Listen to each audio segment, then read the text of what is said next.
To decenter such a focal point, we need to lessen it. We need to change perspective, right? Does that make sense? So to decenter means not making that the apple of your eye anymore. Hey, loves.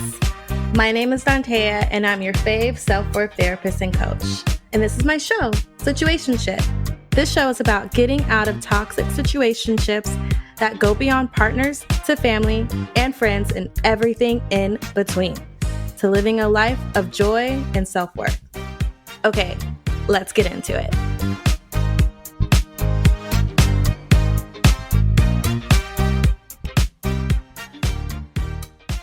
Welcome back, loves.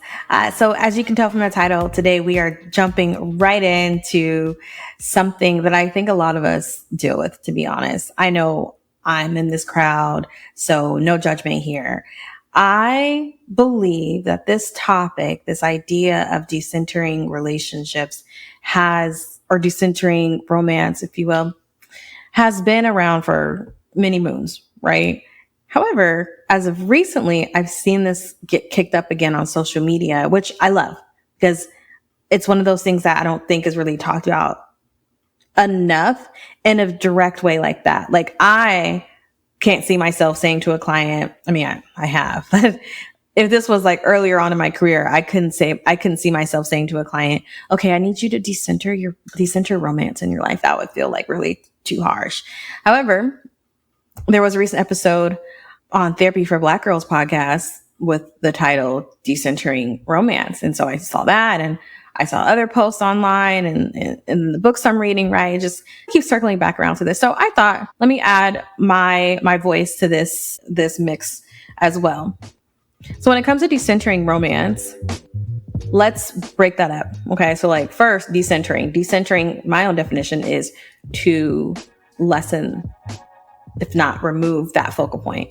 So if your focal point is must be married, must be in a long-term relationship, must be partnered today, immediately, and that is like the apple of your eye, that is your center, that is your focal point. To decenter such a focal point, we need to lessen it. We need to change perspective, right? Does that make sense? So to decenter means not making that the apple of your eye anymore. Now I say that also knowing this is a both and. I'll use myself as an example. I want a long-term relationship that goes 10 years, 11 years strong, and whatever else comes from that. And I also don't want to be the same obsessive person that I've been in the past with, my whole meaning, my whole reason for waking up every day is to, maybe today's the day I'm going to get partnered. Not like maybe today's the day I'm going to find happiness within my work. Maybe today's the day I'm going to decide to move to Spain, or have that job or get that raise, or, whatever. Does that make sense? Like, there's more to life. There's going to be more to life. Yeah. There's got to be more to life than just existing for a relationship's sake, for romance sake. Right. So again, both and. Do we want the romance? Absolutely. Do we want the long-term relationship? Absolutely. Do we want the marriage? And for you who want kids, absolutely. Do we want the house? Absolutely. Right. I get that. And when we make one thing the center of our focus, our attention, again, the apple of your eye, whether that's weight loss or getting a house, whatever, it has its drawbacks, right? It's the only thing you're focusing on. There's not room for really anything else. We can easily become hypersensitive, hyper aware. So to try to manage that, and this comes up with my clients a lot too, to try to manage that, there's a few things that we can do where it's not so consuming. So again, I don't think I'll ever say, I don't want you to focus on having the relationship of your dreams. Like, absolutely, I want that for you. Boo-boo. I'm also saying when we make any one thing the center of our focus, it's going to have its drawbacks. When it comes to making romance 80% of your attention, let's say the remaining 20% is friends and feeding yourself and maybe travel. That says a lot. What does that look like if I'm just focusing on relationships? Well, if there was a camera following me around, especially in my 20s, you would see what that looks like. That would look like a young girl or a young woman who ignored friends' phone calls, who ignored calls to join a sorority because I wanted to keep laying around with my boyfriend. When I say it out loud now, it's like, girl, why? That was my focus. My priority was to be partnered, and anything outside of like academics, and even actually academics took a hit too. I think my last year in college, if it really didn't compete with being with that person, it was pushed to the back, basically. Right. And I know I'm not alone. Don't leave me out here alone.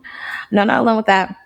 So again, there are a few things that we can do to help manage this. So I'm going to go over 3 points here, and I've made some notes because I want to stay on track.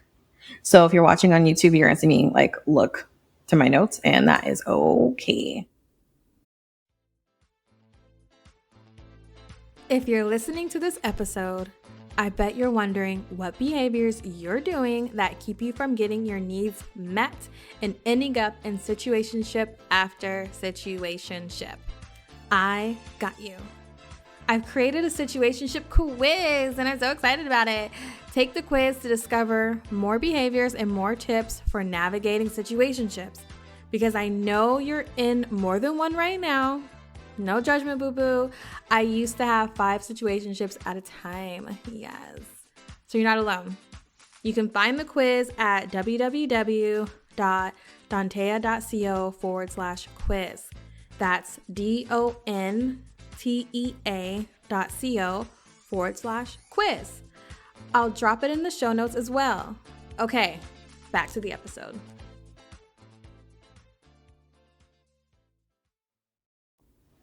Number 1, we want to prioritize self-exploration over romantic validation. Oh, that reminds me. I didn't go back to romance. I didn't break that down. So, or did I? I can't remember. I'm going to do it again. And if I did, then my editor can cut it out. So to break down romance, for me, romance is courtship. For me, romance is handholding. For me, romance is intimacy, sexual intimacy, having secrets, talking about family, maybe some trauma bonding in there, validation. Romance is experiences, adventure. Romance is like those moments in movies where it looks real bleak for the couple and they got lost and their car broke down and it's raining and it's about to get dark and they just look at each other and they're like, we'll get through this. I love you. I love you too. Like that kind of moment. Like that's romance to me too. Romance is also what we've read about. Someone goes to Paris and they have all these love affairs and life's great and look at this and everything's beautiful and warm and all the colors, right? Like romance, however you want to describe romance. So decentering romance. Okay. Did the first task. Okay. So going back to the tips. So again, number 1, prioritizing self-exploration over romantic validation. What I mean by this is how we make romance, and I'm using this interchangeably with like a committed relationship, to get out of a situationship into like an actual relationship where everybody knows what the fuck's going on and agrees to it.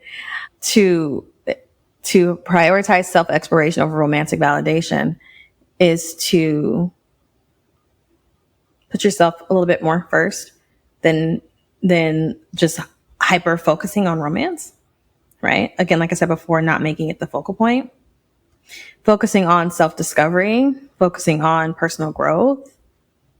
I'll say it again. Hey, listen, this is for me too. Allowing relationships to enhance rather than define. Let it define your identity, right? So a lot of times, I don't think we're really aware of when we do this. When we make the chase, the focus of being in a relationship, like just the thing that our life is for, that becomes our identity. Right? Just like how Europeans will say you can tell an American because one of the first things they ask you, like they would ask a European, is what do you do? Right? What do you do for work? Because in our society, what we do for work is our identity. I'm a therapist. My name is Antea and I'm a therapist. Not just, oh, my name's Antea. I love cocktails. I love TV. I love baking. I like cupcakes. Right? I love to laugh. No, my name is Antea. I'm a therapist. I'm a therapist, I'm a coach, podcaster, all the things, whatever. Same thing can be said about romance when we make it the center of our being. If I'm single, what does that say about my identity? I'm lame, can't get a date, no one wants me, I'm not attractive, I keep fucking up, spinster, whatever comes up for you. So to not make it your identity, bring in other parts of yourself, discover yourself. So here's an example. I found myself having a little bit, just a teeny tiny bit more time in my schedule. So I'm making some changes. I think I mentioned it before. I got to make some changes in my life so I don't just totally sizzle out.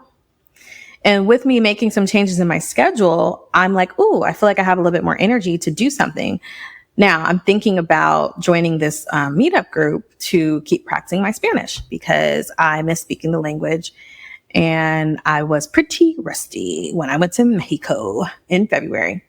So I'm thinking like maybe I could join, a group and we can speak Spanish to each other and all that other good stuff, right? Like instead of me being like, okay, well, I got a free Friday. Let me go on a date, or, you know what I mean? Like just really focusing on like all my free time, everything about my life has to be around dating. Also something to think about, like, if I don't want to just focus my whole identity around with whether I'm partnered or not, then what are the things that I can say about myself or other conversations I can bring into friends or groups or family? Because it's so easy that we can talk about relationships, which I get it. I have a whole podcast talking about relationships. I love talking about relationships. I'm not out here judging you. I'm saying when we get together, does the entire get together needs to be about relationships? Can we talk about painting or something? Can we talk about what it actually is like to live overseas and what that visa procedure is, right? That's kind of what I'm saying. I hope this makes sense. Like really embracing the freedom of being single. What are all the things you can do when you're single, right? What are the things that you're into? Focus on that as well as focusing on wanting to be in a relationship, right?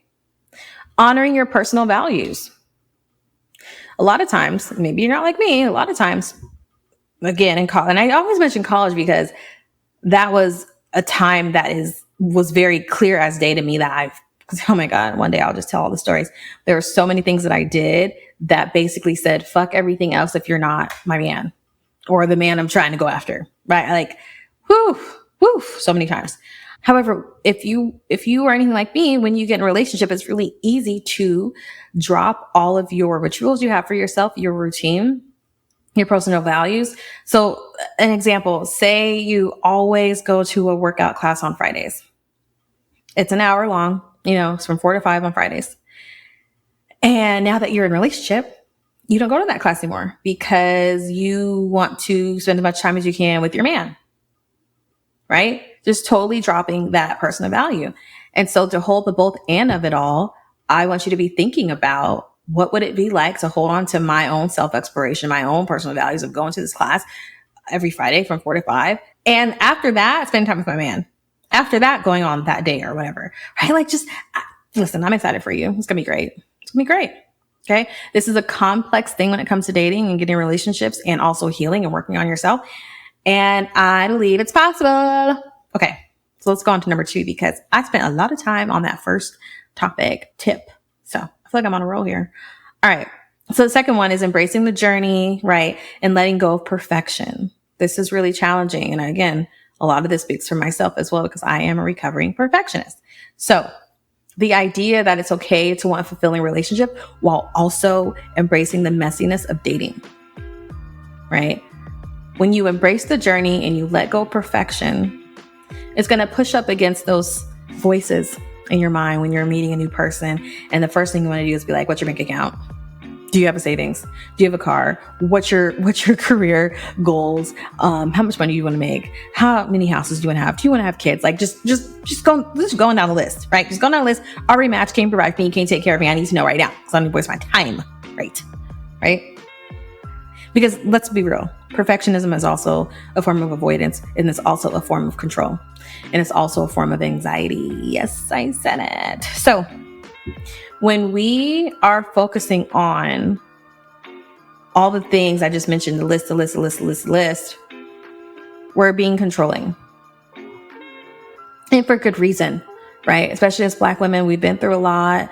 A lot of us are just providing for ourselves. A lot of us are providing for ourselves and our family. So a lot of that energy that we bring when we go on a date with someone, when we want to make sure, like, are we aligned? Can you take care of me? All that kind of stuff. I don't want to be alone taking care of us. That comes from a place. And this is going to be a challenge. Like, what would it be like to meet someone and really just experience them?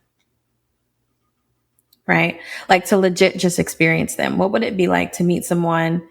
You notice their dress, you notice their tone, you notice the words they use, you notice how they enter a room, you notice how they treat you, you notice how you feel, you notice what it's been like 3 weeks later, and we haven't spent 20 minutes with me reading my list of questions I need to make sure that I need to know that you can be here for me. Right? I really want to keep having this conversation. So if at any point you have a question for me or anything like that, like, hit me up or leave a review with your question or whatever, however you want to contact me. You know the ways to contact me. And if you don't, Instagram at Soirees in Therapy. That's the easiest way. I really want to keep talking about this because I feel like what I'm saying is challenging, and also I believe that it can be very freeing, right? So when we are just about the journey and not necessarily focusing on, can this person, do they want to make $100,000? There's so much more that we're missing. And I believe you could do both. I really believe that you can find a way to let go of the pressure of finding the one and instead focus on the experiences. Like, again, being courted, making choices that feel right in the moment. Right. So if you meet this guy and he's like hella hot and you're like, ooh, I want to have sex with him, which I've been there. I think actually I talked about that in a podcast. I talked about that in a recent post. I was talking about my worst situationship story, one of my worst. And I met this guy and I was like, I'm going to fuck him. Like, I'm going to do that. Like, that's what's going to happen. So if you meet someone and you want to have sex with them the first night, but you're thinking like, oh, well, dating coaches says don't do that. Or my friend said, don't do that. My mom said, don't do that. I'm like, hey, if you'll be still proud of yourself the next day, then go for it. If like, if you're anything like me having sex the first night, I get too much in my head. I'm not focusing. The relationship moves lightning fast deeply because I need to make sure I'm secure here, right? Like, it's so just knowing yourself. However, making the choices that feel right to you in the moment, period. Learning from the encounters. Oh, that was fun. That date wasn't fun. Oh, I appreciate that. I don't appreciate that. And just letting that be your guiding light. This will give you self-compassion, which we all desperately need for ourselves, and resilience, right? And like validation of self. Like, it's okay to be messy and not know all the things, because I believe that you know what you want for sure. I also just think that sometimes we can get really stuck in I have to know all the things right now today, first date. Okay. And then lastly, the third one is balancing desire with our self-worth, right?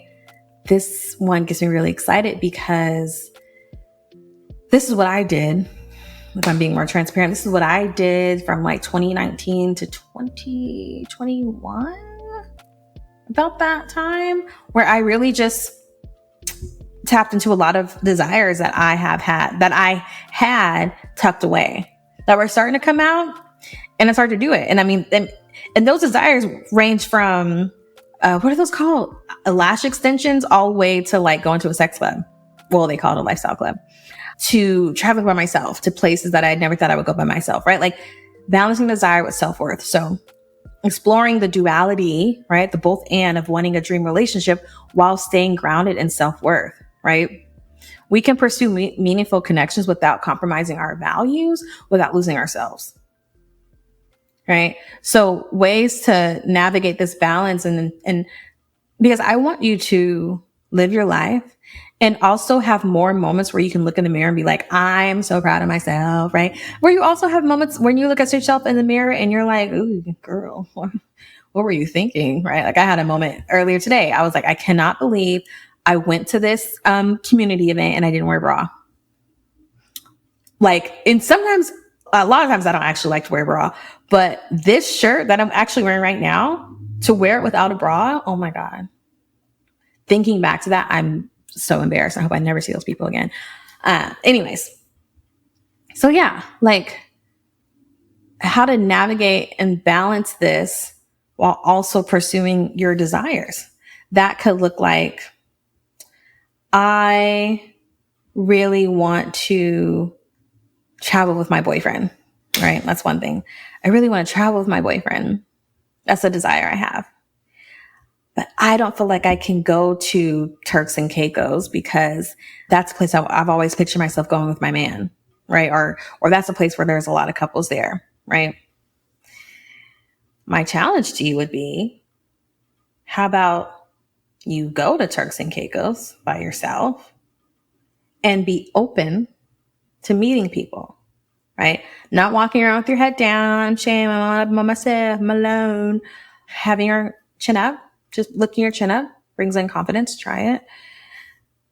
Smiling back at men you find attractive, saying hello to men you find attractive, right?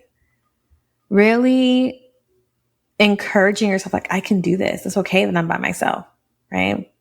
Maybe you think going to Turks and Caicos, I hope I'm saying it right, is too scared to go by yourself. Okay, well then go dial it back. Go to Vegas. Shit, I go to Vegas all the time by myself. I love Vegas. You can do it. Okay.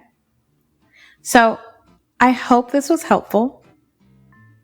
I would not mind continue talking about this. So if you have any questions, send them my way. You got this. I believe in you. We're going to get through this. We can have both our own desires met, romance, and also focusing on other things. Okay. Until next time. Bye. Thank you for listening to the show, loves. This show was produced by Mackenzie Mazzell and me, Dantea. If you got a question you'd like me to answer, which I know you do, please send it to dantea@soireesandtherapy.com. That's SOIREES for soirees. When you do that, the answer might just become an episode, and I would love to keep talking about your question. Want to work with me? The link is in the show notes. I'll see you there, and I'll see you in the next episode. Okay.